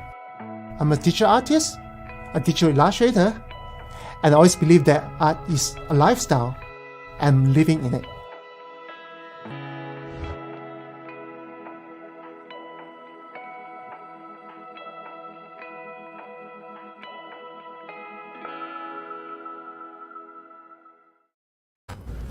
I got to talk to all these cool sculptors and Ian who designs things. How awesome was that? Wasn't that awesome? That was amazing. Because I mean, I love the physics that they force. Oh yeah, and they're very forceful. They are very forceful, but in a good way. In a good way. And you know, you asked me earlier a favorite piece at the booth. Now, besides Geralt, it was that Ronin. Yeah. It was the Wolverine. He's so angry. Oh my gosh, and the ab muscles. Oh my I call them the rib ab situation. Rib abs, yeah, the rib ab situation. I like thank you all again for doing that guys interview. So much. And now we're gonna do something because we love, and we're not kidding when we say this. We absolutely, and I'll let you take it because I love you. We absolutely love our collector community. We love seeing the photographs, the videos, everything you do with your figures, statues, toys, whatever it is. We love to see what you do. So let's check out our collector community. Jesse, take us through what we got. All right, up first we have Iron Man and War Machine. Whoa. Oh gosh, and that's a new Iron Man. That is the new one, and it is down at our booth. I got a good look at it earlier, and it's really amazing, you guys. This was brought to us by Instagram user The Kid in Me, and I must say, amazing name. I love that name, The Kid in Me. I would not want to mess with that duo, I'll tell you that. I wouldn't either. You could just stomp on your foot and you're just done. Oh yeah, and you and I, we're already clumsy. I know. So we can't have that happen. Take it out, 1 second. But very good picture. Absolutely beautiful picture. Now, next up, we have Harley Quinn. Which one is this? Oh, I know. My I was God! like, which one? That's a photo, that's a still from the movie. I know. The perspective on this. Autumn, you're a photographer. What is this called again? Yeah, Autumn, come tell us things. Yeah, it's called Depth of Flavor. Depth of flavor. Yeah. Great flavor. Serious Slug with the depth of flavor. Serious Slug. Another great name. What is with these amazing... It's actually Serious Lug, and I always say Serious Slug. That's how I read it. OU Slug. Siri, OU Slug. Yeah. Oh, I love it. But yeah, that is really dope. I've always loved this face sculpt so much. It's done beautifully, and it's captured that iconic energy. Yeah. Yes, of Harley Quinn. Yeah. Beautiful job, Sirius Lug. We love it. Now, the next one I'm pretty excited about because it is a Red Riding Hood from a little someone that you may have seen recently. Oh, J. Scott Campbell piece in the house. Now, this piece is one of my favorites. I absolutely love the design on it. And this was brought to us by Instagram user Batman Statue Collector. But obviously, you collect a lot of absolutely amazing things. I know, this is not Batman. I feel lied to, but still But an amazing so photo. worth it. Thank and you a great so piece. much for submitting that. And last up for our collector community, we have, oh yay, the Iron Spider. I love the Iron Spider. I've always loved that costume design so much. And look at the way the what are they called? Legs, tentacles. I'm not good with words today, but That's okay, me either. Spider tentacles? No, those aren't a thing. Spider legs. tentacle. Can we just call it that? Spider protrusions, but the way that they come out and come towards the camera. Autumn doesn't think. Autumn likes I mean, that. it's protruding from his back, Spider and it's a Spider-Man. Protuberances? I don't Spider know. protuberances. Thank you. This is a literature and language class. But no, the way they put us together. That's why they put us together, because we don't know what we're saying. don't know but words. the protuberances coming and attacking the camera the way they are Autumn, be quiet. is pretty amazing. Great job, Yeah. Al Collectibles. Al Collectibles from Instagram. Thank you so much for confusing our word brains, Our but word it was brains. absolutely worth it. We are Thank you bird so much. brains with good word brains. We absolutely are. What now? How do they share? How do they share? If you want to share your photos, which please do, go to side.show/how to share. And please do. This is all of our favorites. It's our favorite stuff. It's our favorite segment. Like in every show we do, we're like, collector community. Yeah. Yes. Yes, please. Super excited. So please. Okay, the no. boss is here. Hi, boss. I love when you come here. I'm on TV. Hi. Hi, you're on TV. Let's do another lottery. Okay. Oh. How about 500 people get $8? That's what I'm gonna do. 500 people get $8? Yeah. I can't do that math. Yeah, I'm gonna do that. 500 people. 500 get people $8. are getting $8. And then you can pick one, and you can pick one. Okay. But let me do that one first. All right, she's going to do that one while we continue to. So go to side.show/how to share. This way, if you don't have social media, if you don't have Instagram, you don't have Facebook, you don't have Twitter, there are ways you can just submit directly to the website. Yeah, that's and, right. And then we get to feature it there in our collector community. It'll be featured on the website. Sometimes we might even share it on our social media and give you credit. Or we're going to talk about it during one of these live shows. I forgot, I'm the New Yorker here. I'm the only New Yorker at the Sideshow New York Con. So I'm just going to say, hey, share your pictures, all right? Oh, God, she's coming back. All right, did you Hi, come up with boss. yours? Hi. I didn't come up with mine because I was too busy telling people how to share. No, because I didn't go over it. All right, so you guys, thanks to these guys, you get nothing. All right, next. All right. 2,000 people get absolutely nothing. Done. Okay, done. That one's done. That one's run. I'm gonna give 200 people $6. Okay. All right. 200 people $6. Yeah. Okay, I'll do that. And you think of yours. Think of yours. You think of yours. Anyways, while that's happening, we're just going to prep you that while whatever is going on, and we're going to get interruptus by the interruptress. That's and the interruptress is my boss Autumn's That's her. Superhero name. But we do have an audience giveaway coming up, so I hope you have your typing and clicking hands ready because we're going to be doing that shortly. Are you done? I'm new at this. Autumn is new at this. So how do I vamp a little bit? How you doing, Jesse? It's done. All right, did you pick yours up? Okay. Oh my gosh, but we didn't. Okay. I'm on TV. Can I do like 400 people? Get like 5 or 6. Well, I mean, I already did that other one. You do the other one. What's the other one? I already did 6. 7. Sure. 7. How many people is that? Did you say 400? You got it. 400 people. 800 people get $7. Done. 800 people get $7. Wow. Okay. Wow. Thanks, Autumn. Thanks, Autumn, for making Jesse look cheap. All right. Hey, I am. At least you put the It's 7. okay. At least you put the 7 in her mind. All right, so now while Autumn's doing that, we have an audience giveaway. Super producer Rob, what are we doing about that? I don't know what we're doing. You have to make the choice because you are the super producer. We have, ooh! Nice. I mean, I knew this was a figure. I just, I didn't know the secret squirrel stuff. So this is the Optimus Prime MDLX. It's the Mega Deluxe, right? The Mega Deluxe collectible figure by 3-0. This is more based on like the cartoon, as you could tell by like the legs and the feet and the head. This is an awesome piece. All of the Transformers pieces by 3-0 are.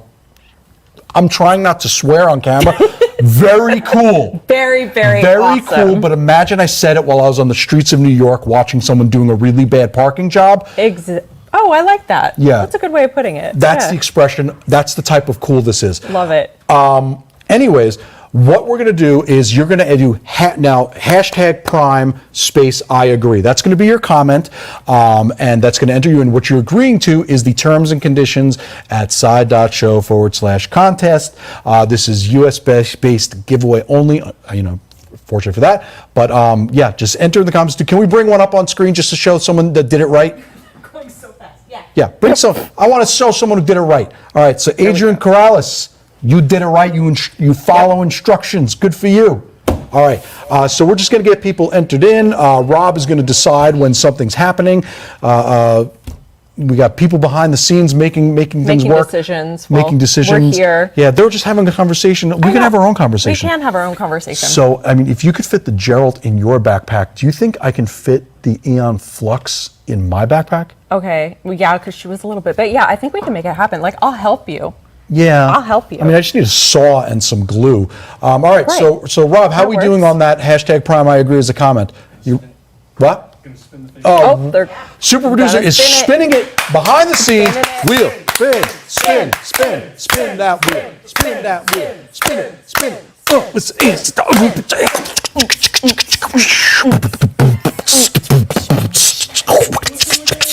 hey, Laura Quiles. Laura Quiles. Shout out to Laura Quiles. All right, so you know what to do. I love my echo. You know what to do, which is you're going to take a picture, you're going to send an email to social@sideshow.com. It says the instructions right at the bottom, what you want, where you want it, which is the Optimus Prime MDLX. It's a Mega Deluxe collectible figure by 3-0, and name, address, telephone number, and what you want, where you want it, and how you have to include how amazing Jesse has been on camera. You better put that in the email, or we will deny. No, I'm just kidding. But I'm going to send that email in. Or I'll get the Optimus. Or Jesse will get it. I'm going to send that email in. All right. So we've done our audience giveaway.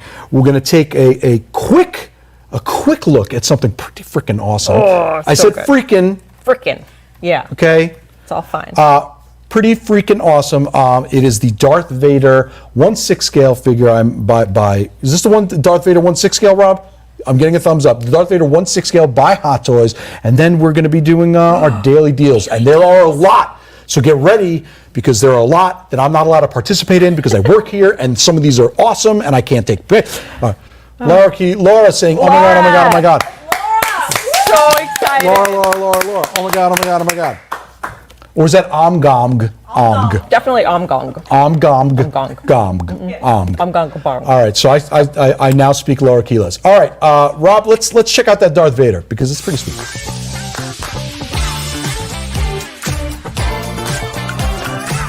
All right, everyone, we're going to take a look at the Darth Vader 6-scale figure by Hot Toys, as seen in Star Wars Obi-Wan Kenobi. There's so much to cover on this piece, so let's jump right in.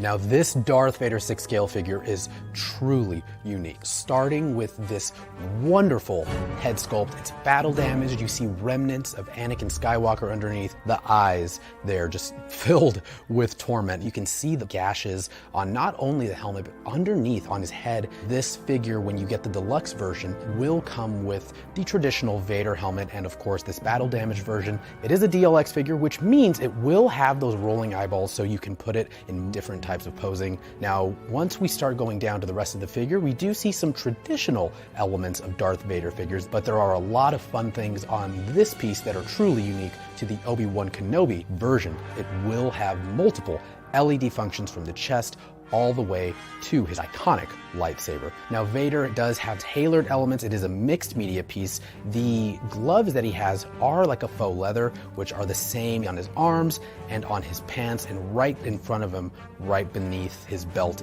And on his tabards and cape, that is the same fabric, and it will have a wire on the bottom. You've got that rock base, as we previously saw with the Obi-Wan Kenobi 6-scale figure from the Obi-Wan Kenobi show, so it does have a matching diorama feel. It's truly a unique piece that you need to add into your Star Wars collection. All right, everyone, we hope you enjoy taking a closer look at the Darth Vader 6-scale figure by Hot Toys, as seen in Star Wars Obi-Wan Kenobi. For even more product details, just follow the link below. Thank you all so much for watching, and don't forget to let your geek side show.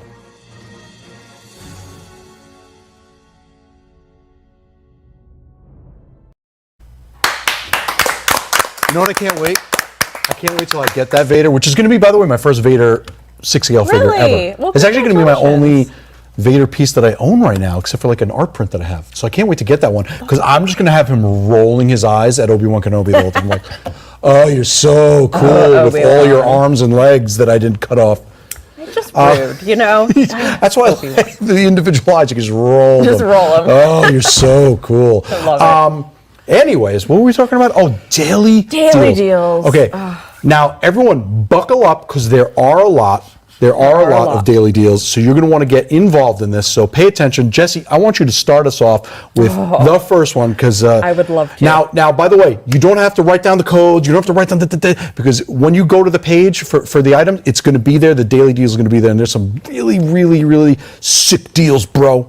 Yeah, and you're just going to want to go to... You're not going to call me out on that? No, it's gonna me, ignore it? Alex. You Yeah. can ignore it? It's me, bro. It's me, bro. It's me, bro. Yeah. And you're just going to want to go to side.show/deals, I believe. Side.show/deals. Yep, and you can check them all out there. Now, we are starting off strong.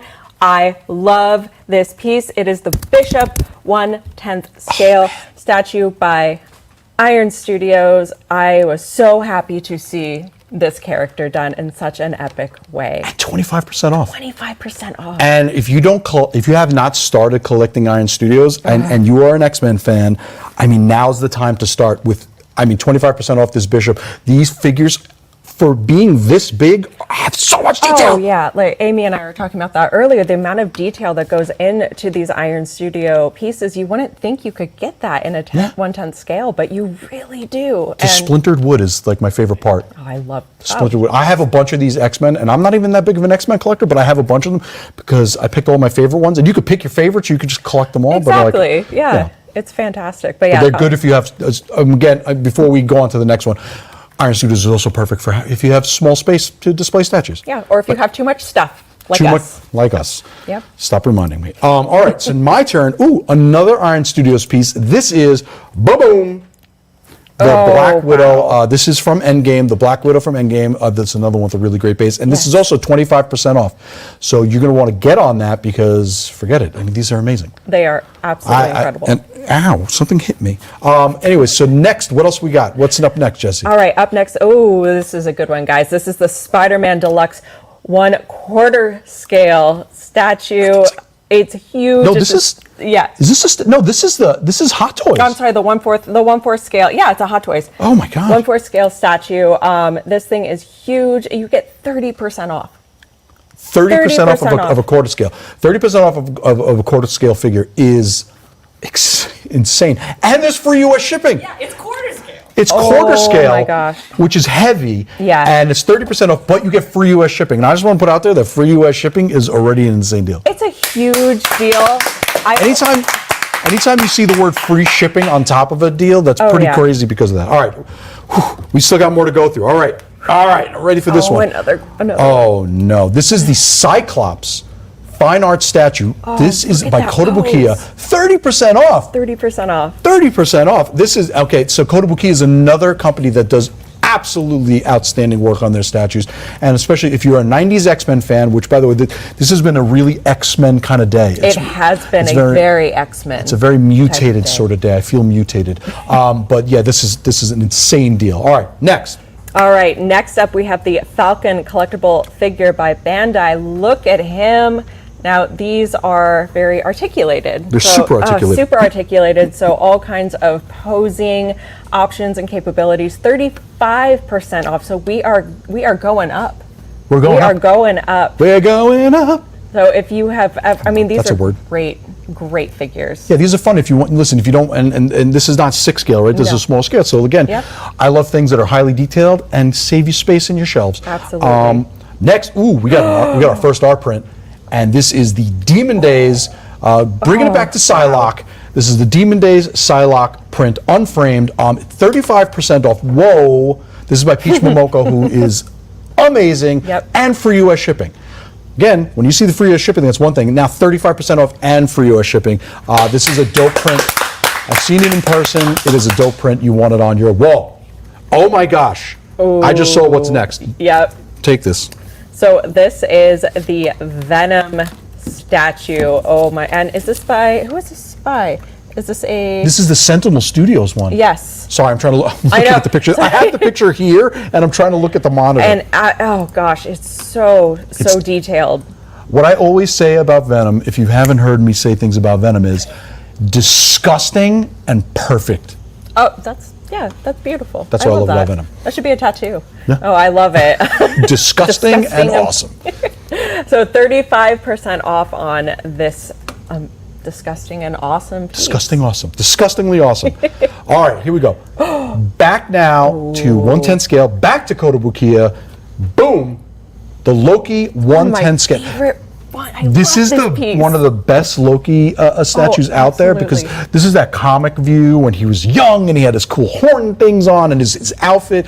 I love this one. The depiction on this is awesome. And also all the textures. Every time I see this piece, I have to talk about the textures because it's so captivating. That's 40% off. I just noticed. I didn't even see that. And oh I my was gosh. so focused on the actual thing that I didn't even notice that it was 40% off. It's 40% off. Wow. Okay. That's probably going to sell out before I can get it. Probably.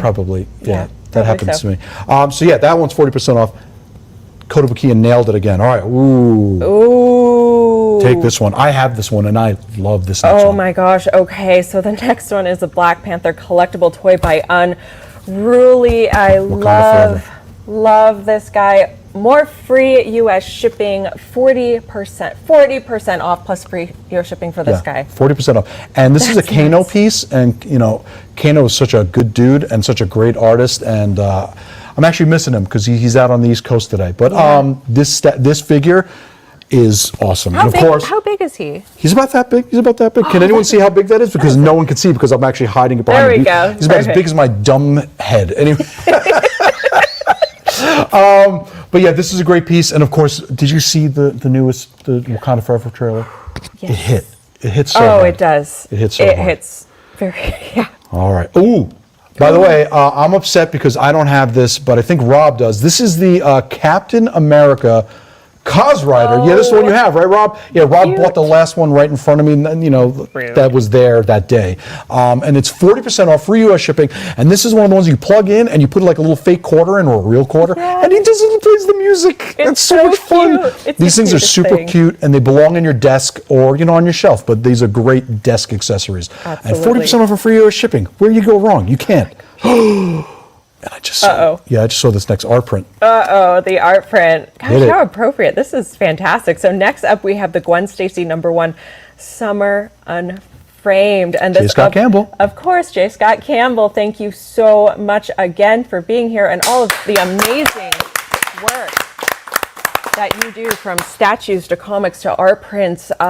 Your art and everything captivates all of us, and this print is absolutely stunning. And for 40% off. It's nuts. For 40% off. You're going to want to grab this if Grab you it. haven't already, because his work is even more amazing in person. Yep. Ooh, and what's next? We have a bunch of art prints. These, I'm addicted to art prints. Even though I don't have enough walls, I'm starting to stockpile them, and I have like a big portfolio that I drop them all in. But this is the Iron Man variant black. This thing is insane. This is by Diwali. This thing is insane in person because that blue pops Really? in person. It I need to see it. in person. I'm choking on the word pops. Pops. It is 35% off, free U.S. shipping. Now, let me just tell you something. 35% off is a lot. Free U.S. shipping on an art print that is framed. Have you ever gotten an art print framed? Nuts. Yes. Those things are gigantic. Nuts. Yeah.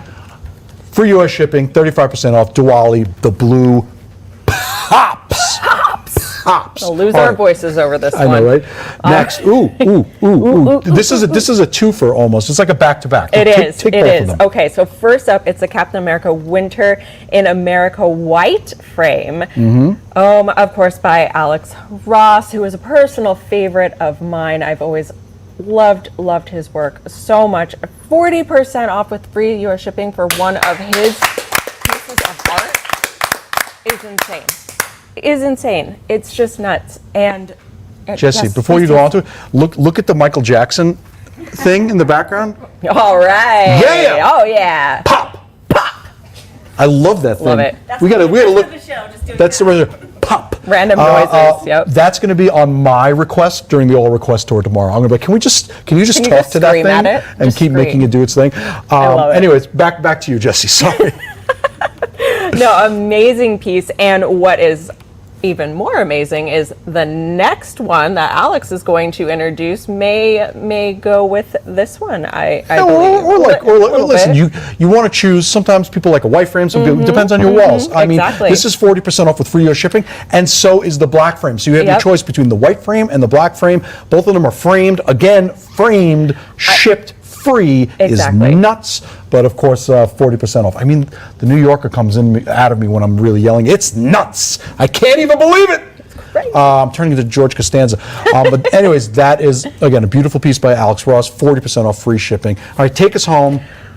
All right, so for our last daily deal, we have Marvel Comics number 1. Oh my gosh, 1000 white framed, of course, and this is free U.S. shipping again, 40% off.